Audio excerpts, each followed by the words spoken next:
The terrible lie. Adam and Eve lived happily together in their beautiful new home, and everything was perfect for a while until a day when everything went wrong. God had a horrible enemy. His name was Satan. Satan had once been the most beautiful angel, but he didn't want to be just an angel. He wanted to be God. He grew proud and he grew proud and evil and full of hate, and God had to send him out of heaven. Satan was seething with anger and looking for a way to hurt God. He wanted to stop God's plan, stop this love story right there. So he disguised himself as a snake and waited in the garden. Now God had given Adam and Eve only one rule. Don't eat the fruit on that tree, God told them, because if you do, you'll think you know everything. You'll stop trusting me, and then death and sadness and tears will come.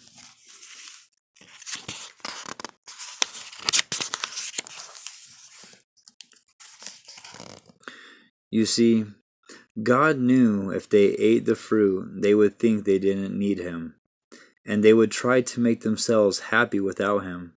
But God knew there was no such thing as happiness without him, and life without him wouldn't be life at all.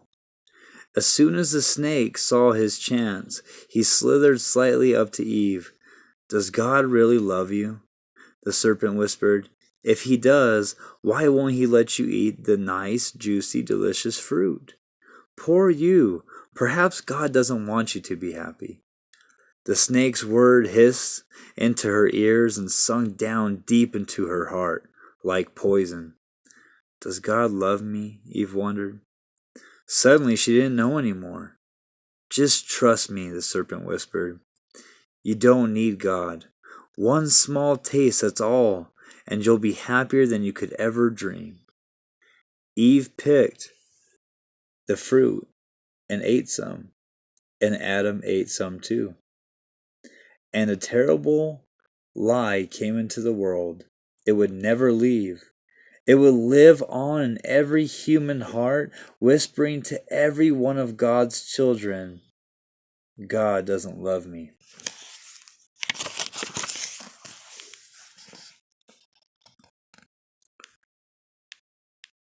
And it wasn't a dream. It was a nightmare. A dove flew from Adam's hand. A deer darted in a thicket. It was as if they were frightened by something. A chill was in the air. Something strange was happening. They had always been naked, but now they felt naked and wrong, and they didn't want anyone to see them. So they hid. Later that evening, as God was taking his walk, he called to them, "Children."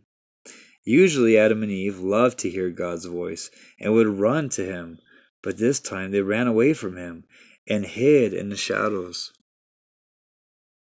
"Where are you?" God called. "Hiding," Adam said. "We're afraid of you." "Did you eat the fruit I told you not to eat?" God asked them. Adam said, "Eve made me do it." "What have you done?" God asked. Eve said, "The serpent made me do it."